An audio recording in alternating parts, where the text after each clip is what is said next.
Okay, so imagine this. You open up a brand new comic book.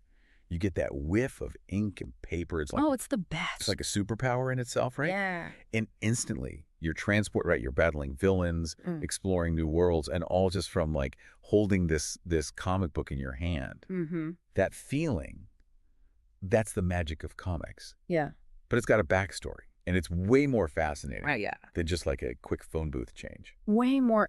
It's easy to think of comics as like a recent thing, but honestly, some of their roots go way back, Right. over a century old. Like we're talking Wow. late 1800s. That's what we're diving into today. Yeah. We've got excerpts from the origin and evolution of comic books, from Action Comics to the Marvel Cinematic Universe. Great book. And I got to say, this is not going to be some boring history lesson. No. We're talking like major turning points, those big aha moments, Yes. that explain how we got from simple drawings to like Right. the gigantic, they're titans, pop Yeah. culture titans. Exactly. And it's all about connecting the dots, right? Like why were people so drawn to superheroes? Why did comics become this platform for like social commentary, We're going like beneath the surface with this. I love it. I love it. Yeah. Okay, so let's rewind way back before Mhm. Superman, before capes and tights were even a thing. Before all that. We're talking late 1800s, Yeah. the era of The Yellow Kid. the Yellow Kid. This little guy debuting in 1895, Okay. this mischievous little kid in a yellow nightshirt. A lot of people consider him to be like the first commercially successful comic book character. Wow. Think about that. This is pre-Superman, Batman, Wonder Woman. Right. It was this scrappy little kid in a nightshirt who first like captured everybody's imagination. That's why. What was it about that character that just right. that clicked? Well, you got to think about the context. Okay. This was a time of massive like change in society. Industrialization, cities are booming, immigration's changing everything. Yeah. The Yellow Kid, with his humor, his street smarts, commentary on urban life, it was relatable. Okay. For people, it was an escape for them. Makes sense. Plus, newspapers were everywhere, and comic strips like The Yellow Kid, Yeah. huge part of their appeal. So it's not just the character, it's how it fits into people's lives. Exactly. Like their routines and everything. It's all connected. That's so cool. It makes me look at these old strips in a whole new light. Totally. Now, let's jump ahead to the 1930s. Okay. Things are about to get super... this is when the comic book, as we know it, recognizable format, Yeah. took shape. Right. And of course... Superman. That's when they unleashed Superman. 1938, Action Comics #1. It's legendary. It's not just a comic book, it's like the Big Bang of superheroes. I love it. You can practically draw a straight line from that one issue I know. to every superhero blockbuster we see today. Couldn't have said it better. Superman, he wasn't just a character, he was like the blueprint. Superhuman strength, boom, check. Unshakable morals, check. Fighting for justice, truth, you know it. It's a classic, and it still works. It's timeless. It's timeless, and it's not hard to see why Superman he took off like a rocket. Yeah. Especially back then. Oh, yeah. The world was on the verge of war again. Right.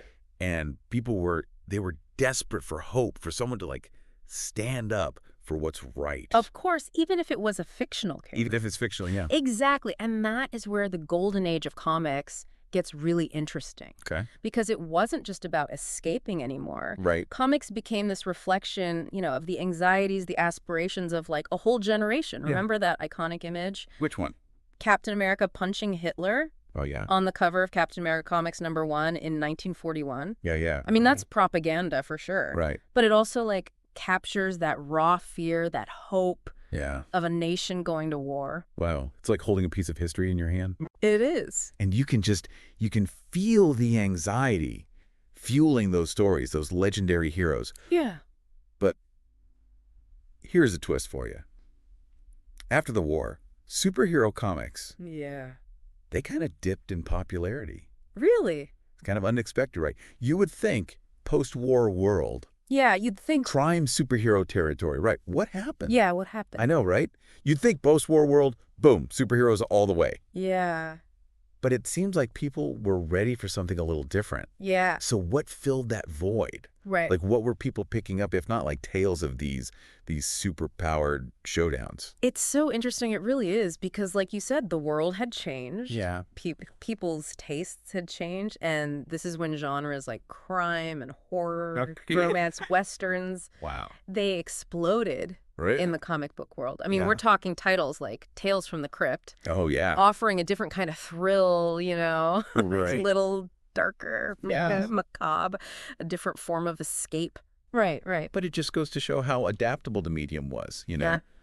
to match the mood of the times. Like comic books were experimenting, trying on all these different hats to see, what fit, what worked. But Yeah, this diversification wasn't without its critics. Right? no. This is where we get into the whole like comics are corrupting the youth. Oh, yeah. That whole panic. My time. So for people who, maybe haven't really gone into this era of comic book history, Yeah. this is a big turning point, right? Huge. Yeah, the early 1950s saw this wave of concern, outrage even, about what was in these comic books. Wow. Particularly crime and horror. Okay. And all this anxiety kind of came to a head when Seduction of the Innocent was published in 1954. Okay, so this book was a game changer, right? Oh, yeah. Dr. Frederick Wortham, a psychiatrist. Okay. He argued that being exposed to certain types of comics, the violence, Right. the gore, even some of the suggestive themes. Mm. Yeah. He said that was a direct contributor to juvenile delinquency. Wow. So his book, it sparked Senate hearings. Really? It was in the media, it was huge, and it had a huge effect on the comic book industry. Which leads us to the Comics Code Authority, right? Exactly. The CCA. Yep. 1954, they established the CCA, and it put all these strict regulations Yeah. on comic book content. Anything too violent, too sexual, too subversive, Yeah. it was gone, blacklisted. It's like they wanted to just play it safe Yeah. to avoid the government stepping in and saying. Exactly. It was all about self-censorship to avoid that. Right, right. And it really did have a huge impact. Those genres, Wow. crime and horror, They declined. Yeah, they suffered. Some people say it even stifled creativity Wow. for a time. It's like this dark cloud hanging over the industry. But even with the CCA, breathing down everyone's necks, Right. the superhero didn't go down without a fight. Right. No, they did not. They were about to make a comeback. That's right. Late 1950s into the 60s. Right. That's what we call the Silver Age of comics. The Silver Age. Nice. And guess who's back? Let me guess. Spandex is back in style. You got it. But this wasn't just a rehash of what we saw in the Golden Age. Yep. This was different. A pivotal moment was The Flash. #123. Okay. 1961. Okay. They reintroduced The Flash, classic hero, Right. but with a modern twist incorporating science fiction, Okay. really pushing the boundaries. So they reinvented him a bit Yeah. for a new audience. Exactly. It was like a breath of fresh air. Nice. Revitalized the superhero. Okay, but when we talk about a superhero revolution, Yeah. we can't forget about Marvel. We can't.